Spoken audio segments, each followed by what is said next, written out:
ঠিক আছে, শুধু যাকে প্রশ্ন করব সেই কিন্তু উত্তর দিতে হবে, কেমন? অন্য কেউ মাইক্রোফোন এই মুহূর্তে অন করবে না, যাকে প্রশ্ন করবো সেই উত্তর দেবে। আমার ওকে। প্রথম প্রশ্ন রবিউল হাসান রায়ানের কাছে। জি স্যার। কেমন আছো? স্যার আলহামদুলিল্লাহ স্যার, আপনি কেমন আছেন? হ্যাঁ, আলহামদুলিল্লাহ। রবিউল হাসান রায়ান, তোমার মনে আছে কিনা আমি আলোচনা করেছিলাম 4টা ক্যারেক্টারিস্টিক্স সম্পর্কে ডেটা কমিউনিকেশনে। হ্যাঁ আমি স্যার। তোমার কাছ থেকে জানতে চাচ্ছি সেই 4টা ক্যারেক্টারিস্টিক্স কি কি কি আর আহ, 4টা ক্যারেক্টারিস্টিক্স হচ্ছে ডেলিভারি, অ্যাকুরেন্সি, টাইমলাইন আর জিটার। অ্যাকুরেসি, টাইমলিনেস আর হচ্ছে যেটা, that's very good, very good. তাহলে আমি ঋতু বিশ্বাসের কাছে, তোমার কাছে আমার শেষ প্রশ্ন। ঋতু বিশ্বাসের কাছে আমি জানতে চাই যে রিয়েল টাইম ট্রান্সমিশন বলতে কি বুঝো?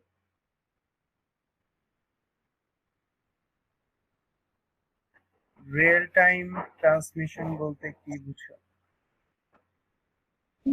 যে ট্রান্সমিশন গুলোর মাধ্যমে মানে সরাসরি যোগাযোগ স্থাপন করা যায়, লাইক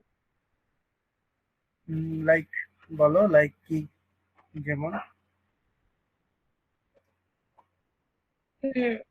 সিমপ্লেক্স, সাবডুপ্লেক্স, এগুলো কি? হুম, সেগুলো নাই। 4টা ক্যারেক্টারিস্টিক যে একটু আগে রায়ান বললো, সেই রায়ানের যে বলছিল না যে টাইমলিনেস, সেই টাইমলিনেসটাকে বলা হচ্ছে তোমার রিয়েল টাইম ট্রান্সমিশন। এই রিয়েল টাইম ট্রান্সমিশন, তুমি যেটা বললে আমি একটু বলবো যে একটু ভুল হয়েছে। সেটা হচ্ছে যে যখন আমরা যোগাযোগটা করতেছি, ডাটাটা কি ইউজার সাথে সাথেই পাচ্ছি কিনা, রিয়েল টাইম বলতে যে ঘড়ির যে টাইম আছে সেই টাইমের ভিতরেই পাচ্ছি কিনা। বা আমি তোমাকে প্রশ্ন করলাম, এই প্রশ্নটাকে তুমি 5 থেকে 10 মিনিট পরে শুনতে পাচ্ছ কিনা, তুমি বা সাথে সাথে শুনতে পাচ্ছ কিনা। যদি সাথে সাথে শুনতে পাও তাহলে সেটা হচ্ছে রিয়েল টাইম ট্রান্সমিশন।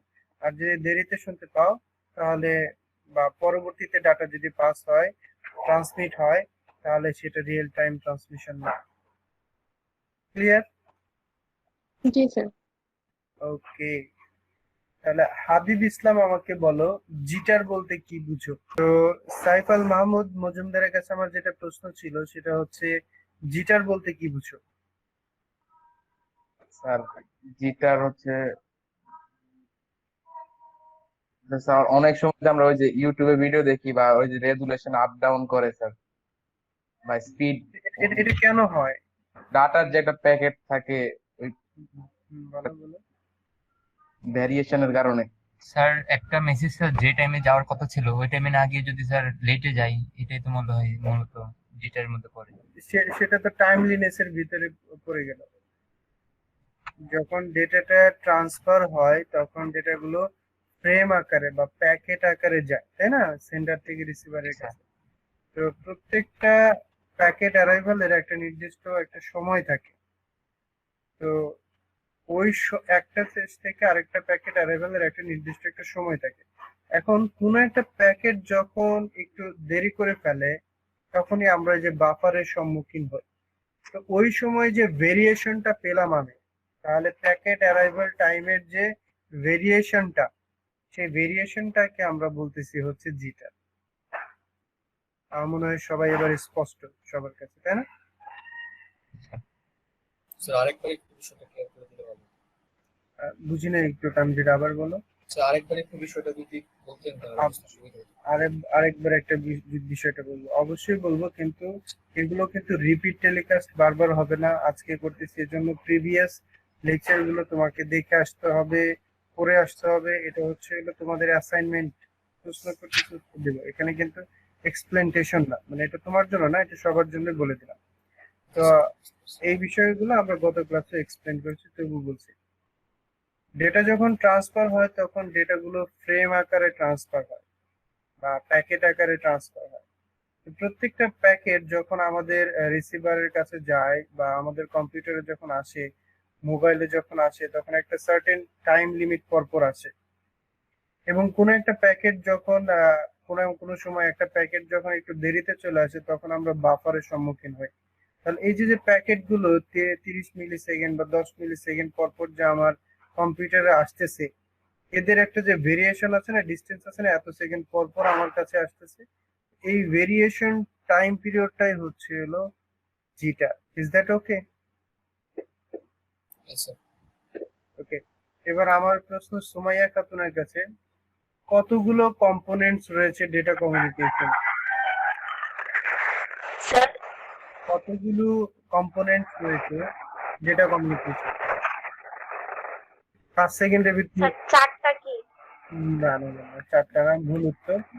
না পারলে 5 সেকেন্ডের ভিতরে 5 বলে দিতে হবে। হ্যাঁ, সৈয়দ মাহিউদ্দিন মাহি বলো, কতগুলো কম্পোনেন্টস রয়েছে ডেটা কমিউনিকেশন? স্যার মনে নেই স্যার, মাত্র ঢুকলাম। এটা কি মাত্র ঢোকার কারণে ভুলে গেছো? না স্যার, আর স্যার গতকালের ক্লাসের গুলো স্যার পরে পড়া হয়নি আর। That is the right and specific answer দিতে হবে। সালমা আক্তার বলতে পারবা? Hello Salma Akter, can you hear me? Mustahsin Al Rafi, জি স্যার। কেমন আছো? জি স্যার, আলহামদুলিল্লাহ। আচ্ছা বলো তো, কতগুলো কম্পোনেন্টস রয়েছে আমাদের ডেটা কমিউনিকেশনে? স্যার কি পাঁচটা। কি? স্যার পাঁচটা। স্যার একটা হচ্ছে মেসেজ, আরেকটা হচ্ছে সেন্ডার, আরেকটা হচ্ছে রিসিভার, আরেকটা হচ্ছে ট্রান্সমিশন মিডিয়াম, আরেকটা হচ্ছে protocol. Protocol, very good. Rabiul Islam, protocol বলতে কি বোঝো একটু বলো তো? Rabiul Islam, can you hear me? Sorry Rabiul না, রাকিবুল ইসলাম, সরি রাকিবুল ইসলাম। স্যার বললাম যে প্রোটোকল বলতে কি বোঝো? আমরা ডাটা কমিউনিকেশনের জন্য যে স্ট্যান্ডার্ড গুলো ফলো করি স্যার, ওগুলাই হচ্ছে প্রোটোকল। যেগুলা বাইরে স্যার আমরা ডাটা গুলা করতে পারবো না, কমিউনিকেশনের জন্য করতে পারবো না, ওগুলো হচ্ছে স্যার প্রোটোকল। স্যার যেমন আমাদের অ্যাড্রেস বারে যে HTTPS লেখা আছে, ওটা একটা প্রোটোকল স্যার। ওটা তো FTP স্যার। TCP/IP প্রোটোকলে চলে গেল তো।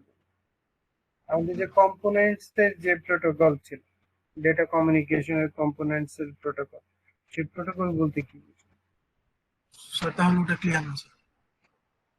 লাস্ট ক্লাসে আমি একটা উদাহরণ দিয়েছিলাম, আমরা যখন ঘরের বাইরে যাই কোনো বাজারে বা দূরে কোথাও, বা আমাদের হলে যখন ব্যাক করি, তখন আমাদের মা আমাদেরকে কতগুলো সেট অফ রুলস বলে দেয় না, যে বাইরে কেউ কিছু দিলে খাবি না, এই করবি না, সেই করবি না, বলেছিলাম না? জি স্যার। তো ওইরকম সেন্ডার যখন কোনো ডাটা যখন পাঠায়, সেন্ডার অথবা রিসিভার, তখন সে ওইরকম কিছু প্রোটোকলের সেট অফ রুলস ঠিক করে দেয়। যেমন মা আমাদের জন্য বলে দেয় যে তুই বাইরে কেউ কিছু দিলে খাবি না, অমুক করবি না, ঠিক মতো চলবি, বেশি রাত জাগবি না, তার মানে কিছু রুলস কিন্তু মা আমাদেরকে বলে দেয়। তাহলে এখানে মা হচ্ছে হলো সেন্ডার আর আমি হচ্ছে ডাটা। তাহলে মা ডাটাকে মানে মা আমাকে শাসন করতেছে, মানে সেন্ডার ডাটাকে শাসন করতেছে, এই প্রোটোকল তোমাকে মেনটেন করতে হবে। ঠিক রিসিভারও সেই প্রোটোকল গুলো মেনে রিসিভ করে ডেটাগুলো। ওকে, তারপরে হচ্ছে সাজ্জাদ মিয়া, বলো তো ট্রান্সমিশন মিডিয়াম বলতে কি বোঝো?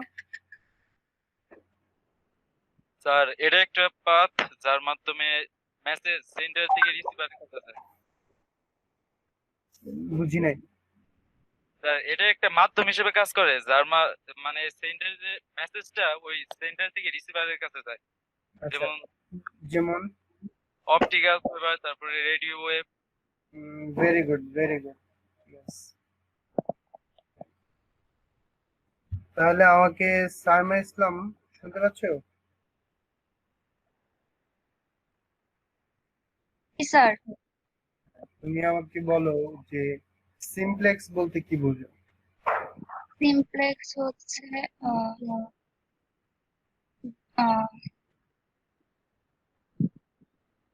স্যার আমার মতো করে বলি, অনেক একটা জিনিস থেকে আরেকটা জিনিসে ডাটা ট্রান্সফার করা। হ্যাঁ, ডাটা ট্রান্সফার করা। উদাহরণ যেরকম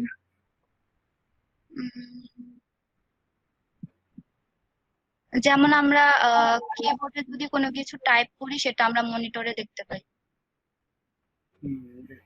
কিন্তু এই সিমপ্লেক্স এর একটা স্পেশাল বৈশিষ্ট্য আছে, সেই বৈশিষ্ট্যটা বলতে পারবা?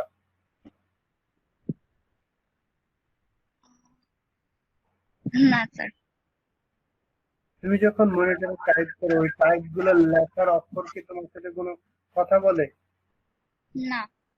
তার মানে কি, এটা তুমি একদিকে ইউনিডিরেকশনাল, একদিকে কাজ করতেছো না, একদিকে ডাটা পাঠাচ্ছ না? হ্যাঁ। আচ্ছা, that's very good.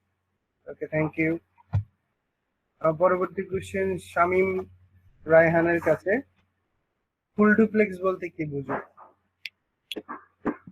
G sir, full duplex হচ্ছে স্যার মানে ডাটাটা উভয় পক্ষে মানে দুইটা মাধ্যমের মধ্যেই মানে ডাটাটা যাতায়াত করতে পারবে, মানে চলাচল করতে পারবে আর কি। তো যেমন বলা যায় হচ্ছে আমাদের দুইটা মোবাইল ফোনের মধ্যে ডাটা যে পাস হয় সেটা ফুল ডুপ্লেক্স। ডেফিনেটলি ডাটা আমরা পড়তেছি, ডাটা কমিউনিকেশন, ডেফিনেটলি ডেটা দুইটা ডিভাইসের মধ্যে হবে, কিন্তু ফুল ডুপ্লেক্সের একটা স্পেশাল বৈশিষ্ট্য আছে। যেমন একটু আগে আমি সিমপ্লেক্সের একটা স্পেশাল ক্যারেক্টারিস্টিক্স বললাম না, হ্যাঁ, এরকম ফুল ডুপ্লেক্সের একটা স্পেশাল ক্যারেক্টারিস্টিক্স আছে, সেইটা কি বলতে পারবা? ফুল ডুপ্লেক্স আর হচ্ছে মানে দুইটা ডিভাইস বলতে দুইটা মাধ্যমের মধ্যে একে অপরকে ডাটা একসাথে এক সময় দিতে পারবে আর কি। Exactly, that's the point. এই পয়েন্টটাই শুনতে যাচ্ছিলাম। Very good. চৈতি মন্ডল, আমাকে হাফ ডুপ্লেক্সের একটা উদাহরণ বলো। স্যার আসসালামু আলাইকুম, কেমন আছেন? বুঝিনি। স্যার বলছি কেমন আছেন? স্যার হ্যাঁ? স্যার বলেছি কেমন আছেন? আচ্ছা আচ্ছা, sorry। জিজ্ঞেস করছে প্রশ্ন। হ্যাঁ হ্যাঁ, আমি জি আমি স্যার, ভালো আমি আছি। প্রশ্নটা শুনেছি, আমি অ্যান্সার দিতেছি। হাফ ডুপ্লেক্স বলতে আমরা মানে উদাহরণ হিসেবে বলতে পারি ওই যে কি যেন বলে এটার নাম, ওয়াকিটাকি না স্যার?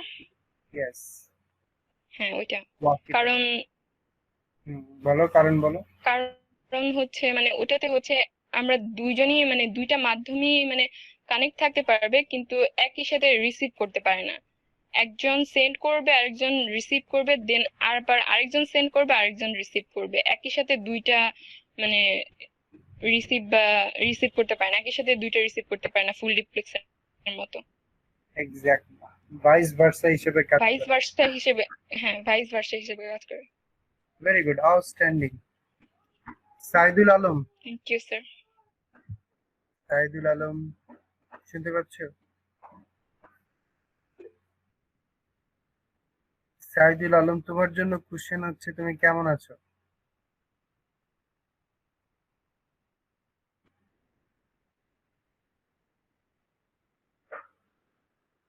আমরা তোমার উত্তরের অপেক্ষায় আছি। আলহামদুলিল্লাহ ভালো স্যার, থ্যাংক ইউ। তোমার জন্য এইটুকুই কোশ্চেন, আর কোনো কোশ্চেন নেই।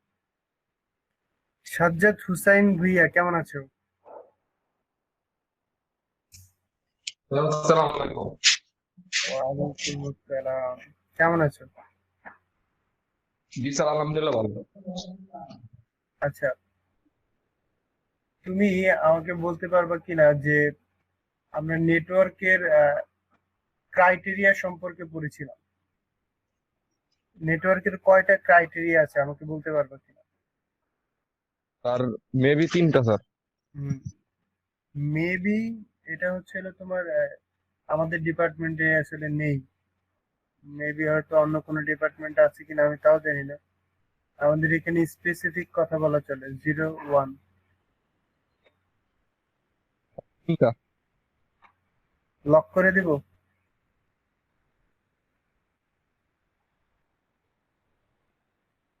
বললাম লক করে দিব লক নাকি? করে দিন।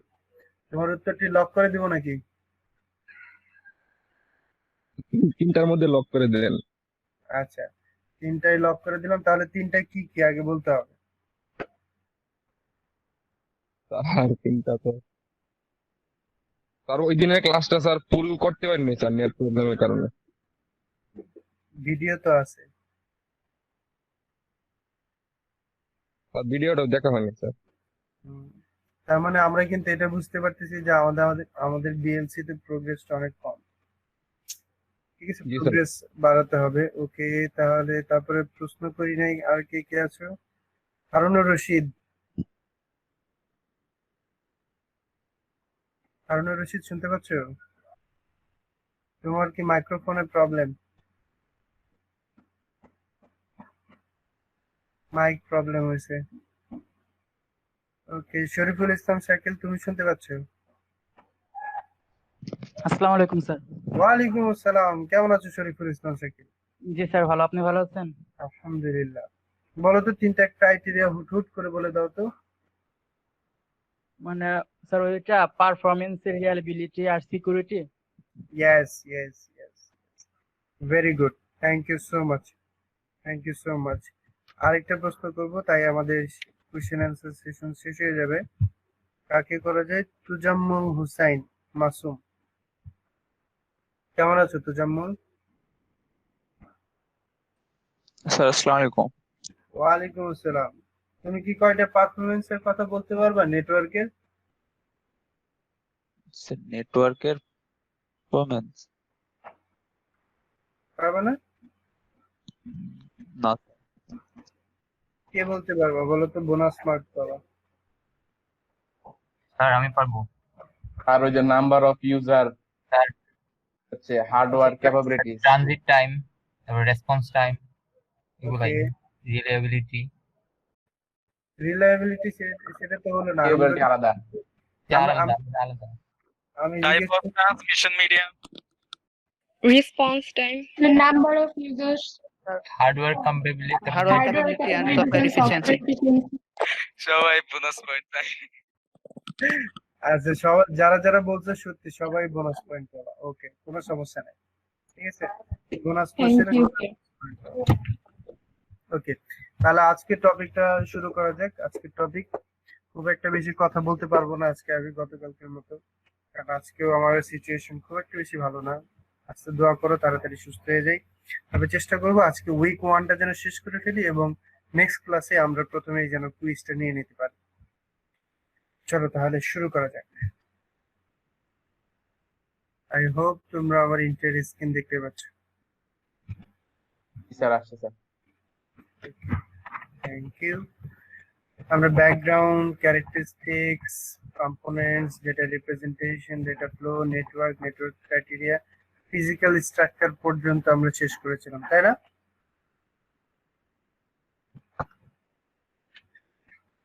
কথা বলতে জি হবে স্যার। তো। হ্যাঁ, ভেরি গুড। তো ফিজিক্যাল স্ট্রাকচারে আমরা দুইটা জিনিস দেখেছিলাম, একটা হচ্ছে পয়েন্ট টু পয়েন্ট কানেকশন আর একটা হচ্ছে মাল্টি পয়েন্ট কানেকশন। যেমন গতকালকে আমি বলেছিলাম, আমার মনে আছে যে আমি যদি একজন মানুষের সাথে কথা বলি তাহলে সেটা পয়েন্ট টু পয়েন্ট কানেকশন, আর আমি এখন এই মুহূর্তে তোমাদের অনেকের সাথে কথা বলতেছি, তাহলে এটা হচ্ছে হলো one to multi point connection. তো এই ক্ষেত্রে আমি একটা উদাহরণ দিয়েছিলাম তোমাদের, সম্ভবত অ্যাসোসিয়েটিভ রুলস, যেটা কিনা আমরা ওপি তে শেষ করে আসছি, যেখানে আমরা দেখেছি যে কিভাবে one to many, many to one connection establish করতে হয়। আমাদের সফটওয়্যার ডেভেলপমেন্টের ক্ষেত্রে যারা সফটওয়্যার ডেভেলপার হতে চাও, তখন অবশ্যই when you are developing a software you must have the knowledge which connection I have to establish, one to many or many to one within the databases.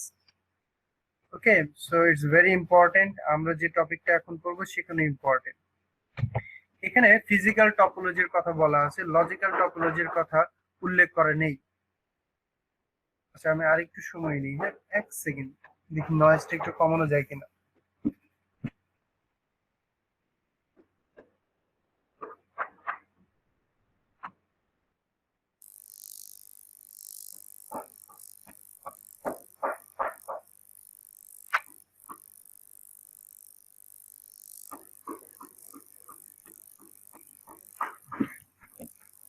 Hello,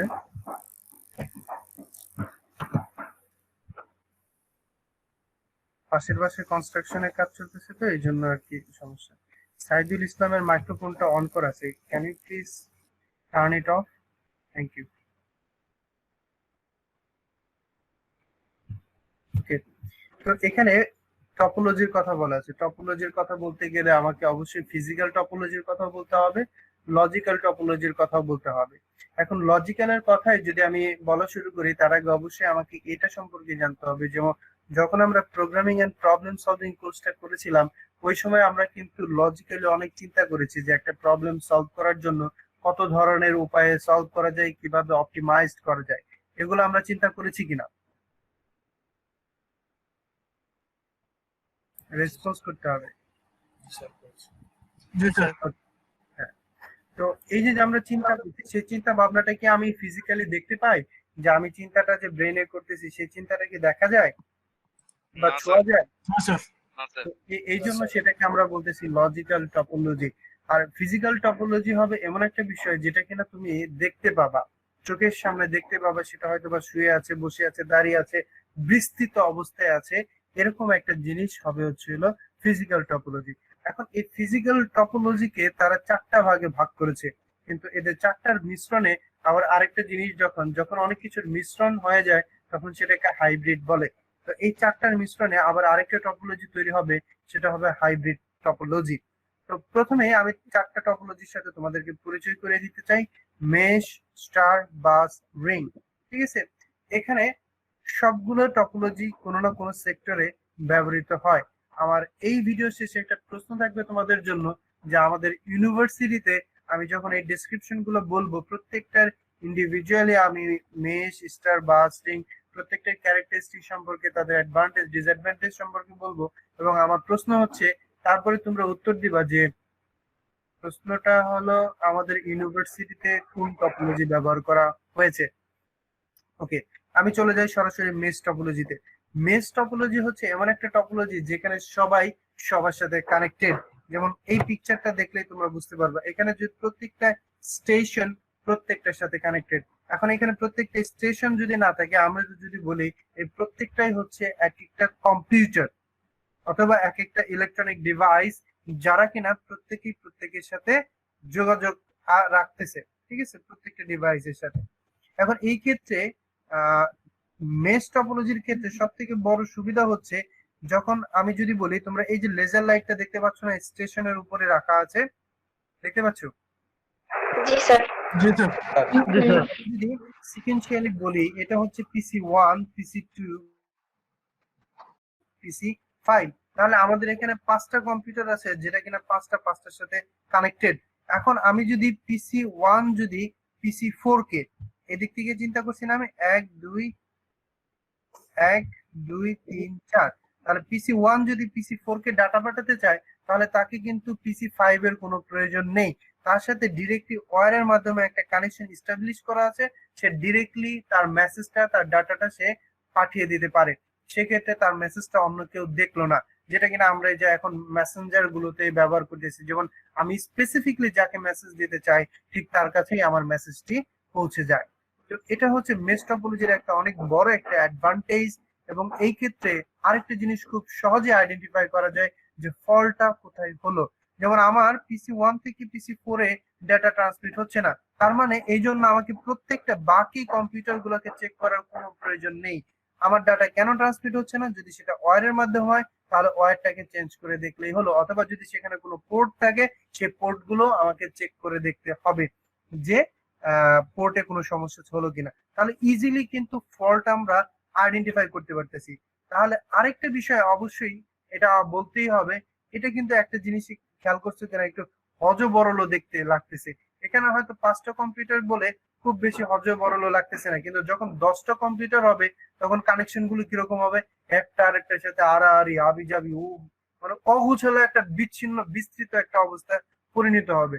এবং সেখানে একটা জিনিস খেয়াল করছো, প্রত্যেকটা কম্পিউটার যদি প্রত্যেকটার সাথে কানেক্টেড থাকতে চায়, এখানে 5টা কম্পিউটার একে অপরের সাথে কানেক্টেড আছে, এই জন্য 1 2 3 4 কয়টা আছে এখানে ওয়্যার কেবল আছে, 4টা ওয়্যার কেবল আছে এরকম। তাহলে তার মানে এই কম্পিউটারটাতে 4টা পোর্ট আছে। নরমালি কিন্তু তুমি খেয়াল করে দেখো একটা ল্যাপটপে 4টা পোর্ট কিন্তু নরমালি থাকে না, হয়তো এখন থাকে না, আগে ছিল। তো এই ক্ষেত্রে খেয়াল করো, যখন তুমি 10টা কম্পিউটার তুমি যদি কানেক্টেড করতে চাও পরস্পরের সাথে, সেক্ষেত্রে পোর্ট কিন্তু তোমার অনেকগুলো লাগবে, তাই না? তাহলে অনেকগুলো পোর্ট লাগতেছে, তাহলে এটা কিন্তু অনেক বড় একটা ডিসঅ্যাডভান্টেজ। তাহলে মেশ টপোলজি সম্পর্কে আমি কি কি বললাম, যে এখানে ডাটা ট্রান্সফার করাটা কিন্তু অনেকটা সিকিউর। তুমি যাকে স্পেসিফিকলি ডাটাটা পাঠাতে চাও ঠিক তার কাছে পাঠাতে পাবা, অন্য কেউ দেখতে পাবে না। সেকেন্ড যেটা আমি বললাম, এই ক্ষেত্রে তোমার ইজিলি ফল্টটা আইডেন্টিফাই করা খুব সম্ভব, কারণ যার সাথে তোমার ডাটা কমিউনিকেশন হচ্ছে না তার ওই কেবলটা চেক করলে বা পোর্টটা চেক করলে তুমি খুব সহজেই তাহলে ফল্টটা আইডেন্টিফাই করতে পারবা। থার্ড আমি যেটা বললাম সেখানে হচ্ছে যে অনেকগুলো কম্পিউটার যদি কানেক্টেড থাকে সেক্ষেত্রে অনেক বেশি পরিমাণে পোর্টের প্রয়োজন হয়, যেটা কিনা অনেক বড় একটা ডিসঅ্যাডভান্টেজ। তারপরে এই তারগুলো যে একটা অপরের সাথে কানেক্টেড থাকার কারণে খুব অগোছালো একটা অবস্থা থাকে, সেটা ফ্লোরের ভিতরে হোক, সেটা যে জায়গায় হোক, ফ্লোরের ভিতরে হোক। আরেকটা পয়েন্ট যেন আমি কি বললাম বলতো? অনেকগুলো পোর্টকে বুঝি নাই। পোর্ট, অনেকগুলো পোর্ট থাকলে অনেকগুলো পোর্ট এটা একটা ফল্ট। তো এই কয়েকটা পয়েন্ট একটু সবাই চেষ্টা করবা মনে রাখার জন্য। যদি মনে না থাকে তাহলে এখান থেকে একটু একটু করে পড়ে নিবা। যেমন এখানে অনেক কিছু লেখা আছে, তোমাকে সবকিছুই যে বুঝতে হবে তা তো আর নয়, তবে এখান থেকে তোমার যতটুকু পছন্দ ভালো লাগে সেই জিনিসগুলোকে শিখে নিতে পারো। স্যার এখানে ডেডিকেটেড লিঙ্কটা বুঝি নাই। এই ডেডিকেটেড লিঙ্ক একটা জিনিস আচ্ছা, dedicated. The term dedicated means that link carries traffic only between two device it contacts. Dedicated বলতে যেটা বোঝাইছে, আচ্ছা ওই যে আমরা বলি না যে আমাদের ব্যান্ডউইথ যারা দেয় তাদেরকে আমরা বলি না যে আমাকে ডেডিকেটেড লাইন দিবেন আপনি, এর জন্য আলাদা চার্জ চাই, এরকম কেউ সম্মুখীন হয়েছে কিনা বা কেউ ডেডিকেটেড লাইন ইউজ করো কিনা? না স্যার। না স্যার।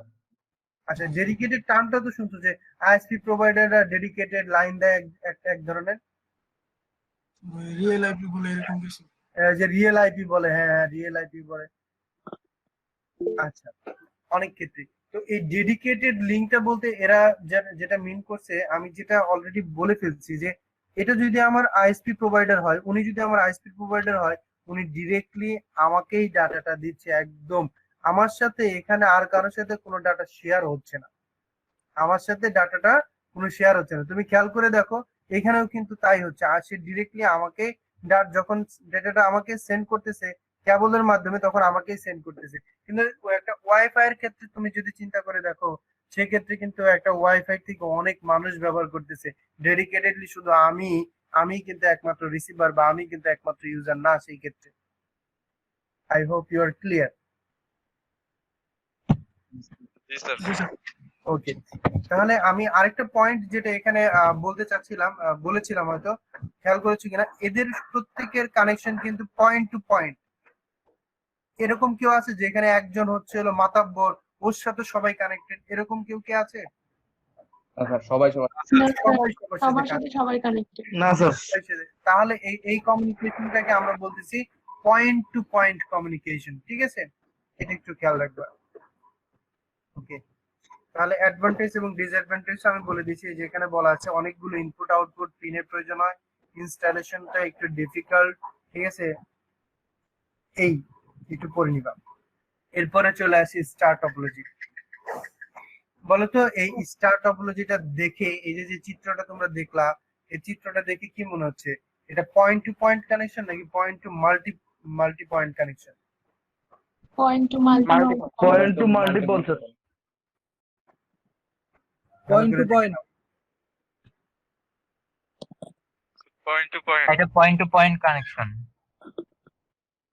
আচ্ছা, এক্ষেত্রে অনেকেই হয়তো উপরে লেখাটা দেখে বলে ফেলতেছো পয়েন্ট টু পয়েন্ট কানেকশন, কিন্তু আমি আসলে তোমাদের কারো কাছ থেকে শুনতে চাই যে কেন তোমার মনে হয় এটা পয়েন্ট টু পয়েন্ট, কেন মনে হয় না এটা পয়েন্ট টু মাল্টি পয়েন্ট? কারণ স্যার একটার সাথে তো একটারই কানেক্ট আছে, একটা পয়েন্টের সাথে। Exactly, super simple. মাল্টিপল হলে স্যার একটা পয়েন্টের সাথে অনেকগুলো কম্পিউটার কানেকশন থাকতো। এক্স্যাক্টলি, যেমন আমি যদি এই যে এখানে হাবের এখানে কয়টা পার্ট দেখতে পাচ্ছ, 1 2 3 4, চারটার সাথে চারটা কানেক্টেড। কিন্তু এখানে এইটার সাথে যদি আমি আরেকটা বের করতাম, এই যে লেজারটা যেখানে আছে সেখান থেকে যদি আমি আরেকটা বের করতাম, তখন কিন্তু পয়েন্ট টু মাল্টি পয়েন্ট হয়ে যেত, তখন কিন্তু পয়েন্ট টু পয়েন্ট থাকতো না। তো এই ক্ষেত্রে আমরা খুব সহজেই কিন্তু ইয়েস। তাহলে মেশ টপোলজির মধ্যে তো ওইখানে তো একটার সাথে একাধিক কানেকশন আছে, তাহলে ওইটা কেন পয়েন্ট টু পয়েন্ট হলো?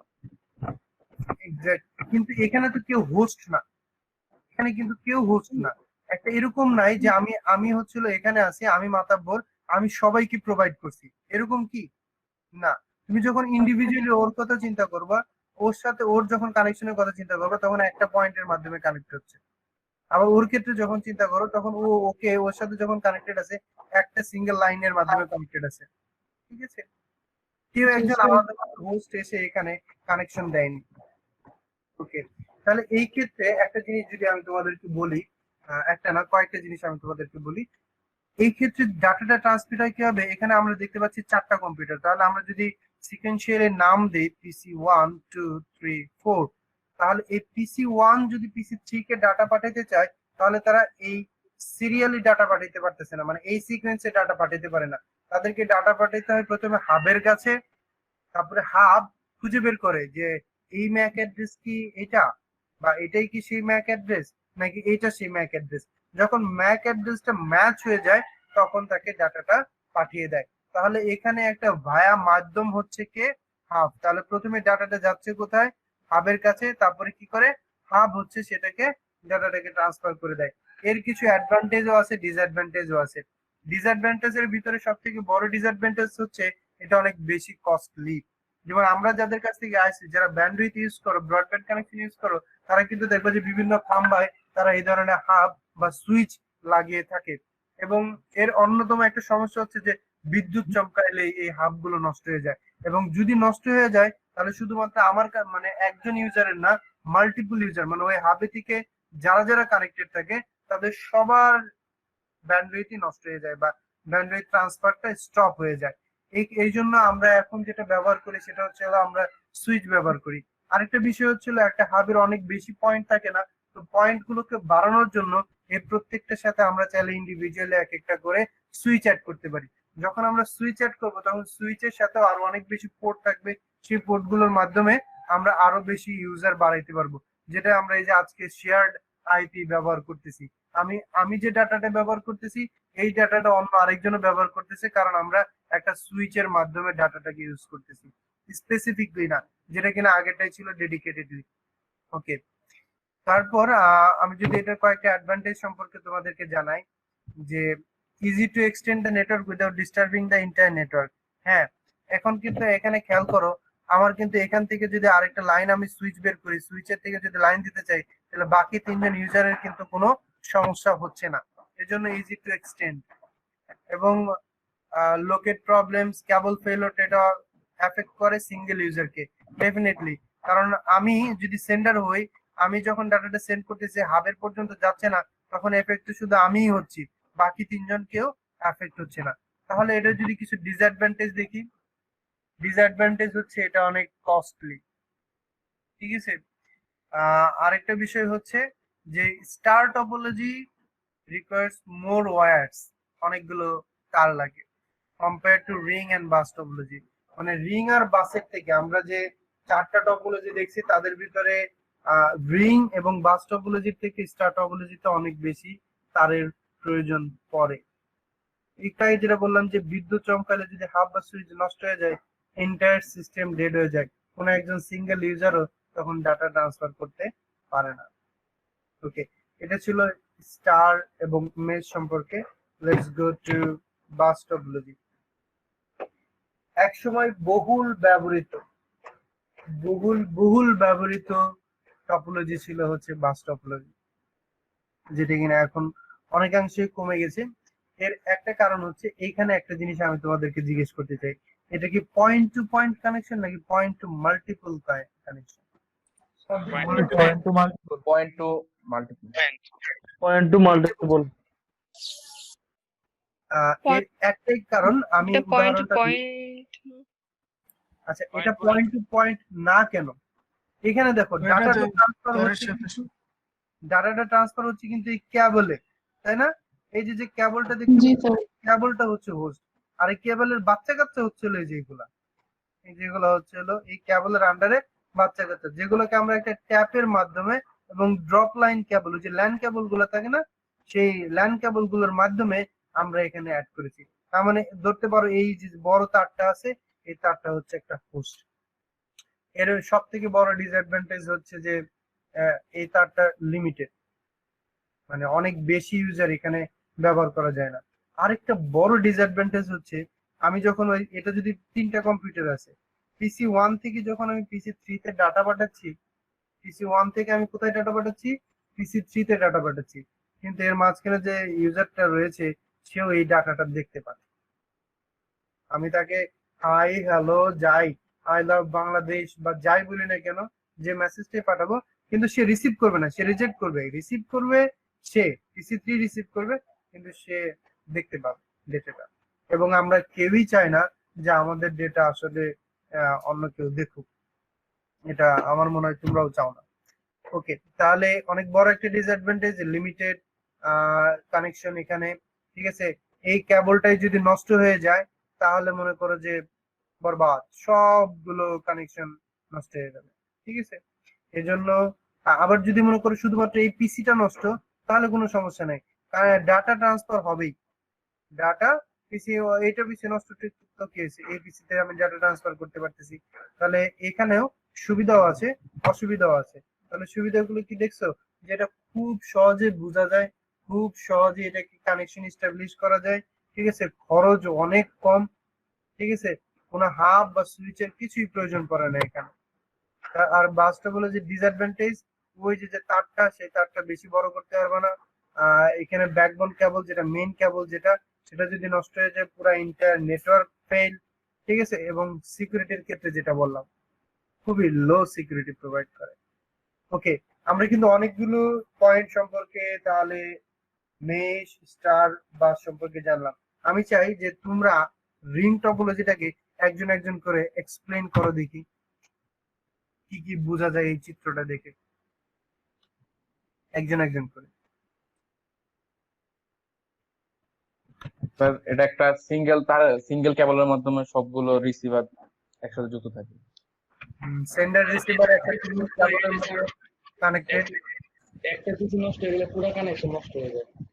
একটা কানেকশন নষ্ট হয়ে গেলে পুরো কানেকশন নষ্ট হয়ে যাবে।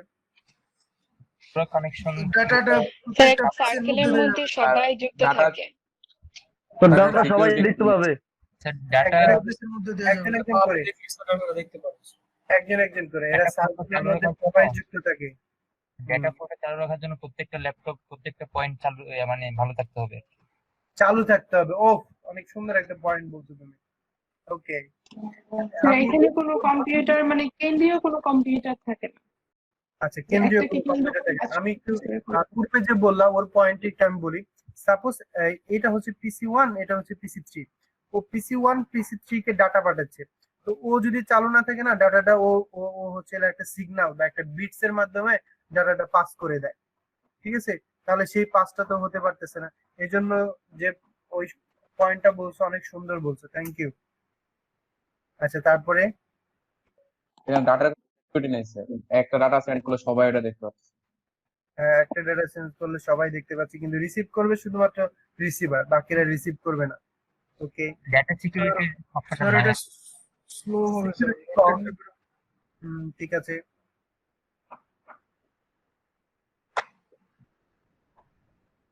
কোনো প্রবলেম হলে সেটা মানে ঠিক করতে মানে অনেক কমপ্লেক্সিটি চলে আসে, সহজে ঠিক করা যায় না। এটা কি সত্য? আর এটাতে খরচ অনেকটা কম হয়েছে। কম বুঝিনি, একটু একটু আবার বলো প্লিজ। আর এটাতে খরচ অনেক কম হয়, শুধুমাত্র একটা কেবলের মাধ্যমে সবাই সংযুক্ত থাকতেছে, কোনো এক্সট্রা হাব বা সুইচের দরকার পড়তেছে। ওই যে যে ছেলেটা বললো যে the entire network will be impacted if one workstation is shut down, যদি একটা বন্ধ হয়ে যায় পুরো নেটওয়ার্কেই। এটা হচ্ছে সব থেকে বড় ডিসঅ্যাডভান্টেজ। কেন ভাই, তোমার কম্পিউটার বন্ধ থাকতেই পারে, তাই বলে আমি যাকে ডাটা পাঠাতে চাই তাকে ডাটা পাঠাবো না? আমার ডাটা পাঠানোর দরকার থাকে। এটা হচ্ছে সব থেকে বড় একটা ডিসঅ্যাডভান্টেজ। তাহলে সব থেকে বড় অ্যাডভান্টেজটা কি আমাকে বলো তো দেখি, সব থেকে বড় অ্যাডভান্টেজটা? কোনো সার্ভারের দরকার নাই, প্রত্যেকটা ল্যাপটপ ডাটা ফ্লোটা চালু রাখতে পারবে, কোনো সার্ভারের দরকার হবে না। এটা সব থেকে বড় অ্যাডভান্টেজ হচ্ছে কি জানো, যখন মনে করো ও ডাটাটা পাঠালো, তখন ডাটার কি যাওয়ার জন্য কি মাল্টিপল রাস্তা আছে এখানে? না স্যার, একটাই রাস্তা। তাহলে ডাটা প্যাকেটের ভিতরে যুদ্ধ লাগার কিন্তু কোনো সমস্যা নাই এখানে, ওই টেনশন কিন্তু এখানে নাই, তাই না? যে এই যে যে ডাটাটা যাচ্ছে এটা অন্য কারোর সাথে কলিশন করে, কারণ এই দিক থেকে ডাটা যাচ্ছে, ওই দিক থেকে ডাটা তো আসতেছে না। এই জন্য ডাটাটা যখন যায় এখানে কলিশন হয় না। তোমাদের একটা মজার কথা বলি, ঠিক আমার থেকে 100 ফিট দূরে এত জোরে বৃষ্টি নামছে, কিন্তু আমার সামনে কোনো বৃষ্টি নেই। মানে একই দূরত্ব দেখো, এই জায়গায় বৃষ্টি হতেছে প্রচুর জোরে, আমি দেখতে পাচ্ছি, কিন্তু আমার বাসার এখানে কোনো বৃষ্টি নেই। দেখছি এমন এরকম সিনারিও তোমরা দেখছো মাঝে মাঝে? আমি ছোটবেলায় অনেক স্যার, আমি দেখছি তো এখন প্রচুর জোরে যেহেতু বৃষ্টি নামছে, আমি বলতে পারতেছি না যে আমার ইন্টারনেট কানেকশন আমাকে কতটুকু করবে। আস্তে আস্তে কাছে আসতেছে, ভালোই লাগতেছে। তো যদি ইলেকট্রিসিটি চলে যায় বা ব্যান্ডউইথ যদি চলে যায়, তোমরা একটু 10 মিনিট অপেক্ষা করো, আমি যেন আবার ফিরে আসতে পারি। কেমন? জি স্যার। আচ্ছা, তাহলে আমরা কয়টা টপোলজি সম্পর্কে জানলাম বলো তো? 4টা। 4টা topology: mesh, star, bus, ring. আচ্ছা, দ্যাটস ভেরি গুড। ওকে, আমার এখানে একটু একটু বৃষ্টি আসতেছে। Just give me a second. আমাদের এদিকে স্যার প্রচন্ড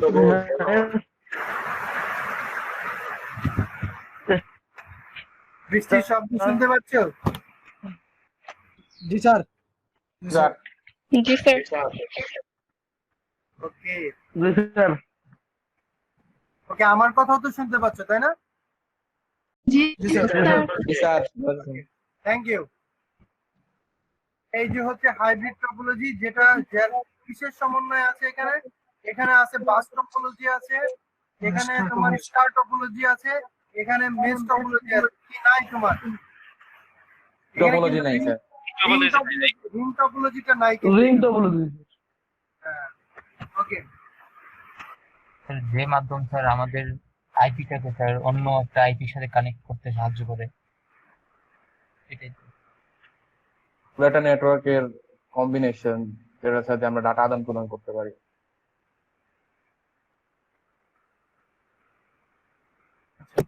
একটা প্রশ্ন করি তাহলে, যদি আজকে ইন্টারনেট না থাকতো তাহলে আমরা কি কি সমস্যা ফেস করতাম? স্যার অনলাইন ক্লাস করতে পারতাম। ট্রান্সফার করতে পারতাম না। আর স্যার এত সহজে সবার সাথে কানেক্টেড থাকতে পারতাম না। স্যার অনলাইন কমিউনিকেশনের সমস্যা হইতো। কমিউনিকেশনের সমস্যা হইতো স্যার।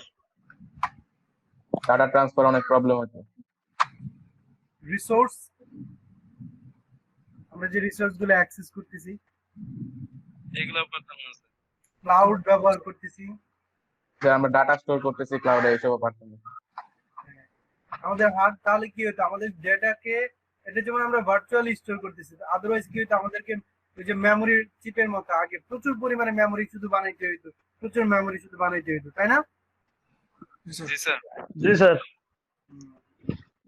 ওকে, তাহলে দেখো আমরা ইন্টারনেট সম্পর্কে অনেকগুলো পয়েন্ট জানতে পারলাম, যে নেটওয়ার্কের সমষ্টি, এক জায়গা থেকে ব্যান্ডউইথ পাস হয়ে আসতেছে, একটা স্টোরেজ, একটা যেমন যে আমরা যদি চিন্তা করি তোমার ওই পানির ট্যাঙ্কি থাকে না? জি স্যার। এই পানির ট্যাঙ্কিতে কিন্তু মনে করো, যদি তুমি মনে করো যে এটা একটা ইন্টারনেটের বান্ডেল, ঠিক আছে, সেই বান্ডেল থেকে কিন্তু ডাটা গুলো বিভিন্ন জায়গায়, যেমন পানির কলে যে বিভিন্ন পানির কলে যে পানি যাচ্ছে, ওরকম যদি ইন্টারনেটের এরকম একটা স্টোরেজ যেখানে অনেকগুলো ব্যান্ডউইথ আছে, যে চ্যানেল গুলোর মাধ্যমে আমাদের কাছে এক ধরনের ডাটা পাঠায়, সেই ডাটা গুলোকে অ্যাক্সেস করে আমরা বিভিন্ন ওয়েবসাইট, এই যে কমিউনিকেশন, এই সব কিছু আমরা করতেছি, তাই না? জি স্যার। জি স্যার। সেরকমই একটা চিত্র আমি তোমাদেরকে এখন দেখাইতে চাই। এই যে দেখো, এটা হচ্ছে ব্যাকবোন। এখান থেকে নিচে কারা? প্রোভাইডার, ওই যে আমাদেরকে যারা আইএসপি প্রোভাইডার আছে তারা নিচে ন্যাশনাল থেকে, এবং আমাদের কাছে এই যে কাস্টমার হচ্ছে আমরা বা ইউজার আমাদের কাছে, তারপরে কি করলো? সেই পৌঁছে দিল, তাই না, ডেটাগুলো। ওকে, তারপরে চিত্রটা খেয়াল করো, হায়ারার্কি অর্গানাইজেশন অফ ইন্টারনেট। যেমন আমাদের বাংলাদেশে একটা ন্যাশনাল আইএসপি আছে, সেখান থেকে রিজিয়নের প্রতি এলাকা ভিত্তিক মানুষ, কিছু লোক প্রোভাইডিং এর দায়িত্ব নিছে, তার ওদের রিজিয়ন, তার কাছ থেকে আবার এরিয়ার ভিতরে এরিয়া থাকে না, মনে করো যে ডিস্ট্রিক্ট একটা রিজিয়নাল যদি চিন্তা করো, ডিস্ট্রিক্ট থেকে আবার ইউনিয়ন গুলাতে আইএসপিরা নিছে, তারা আবার আমাদেরকে কি করতেছে? এই ডেটা গুলোকে প্রোভাইড করতেছে, ঠিক আছে? তো এইখানে আমাদের দুইটা পয়েন্ট খুব ভালোভাবে জানতে হবে, একটা হচ্ছে প্রোটোকল আর একটা হচ্ছে স্ট্যান্ডার্ড। এই যে এখানে লেখা আছে প্রোটোকল সম্পর্কে, তো আমরা জানি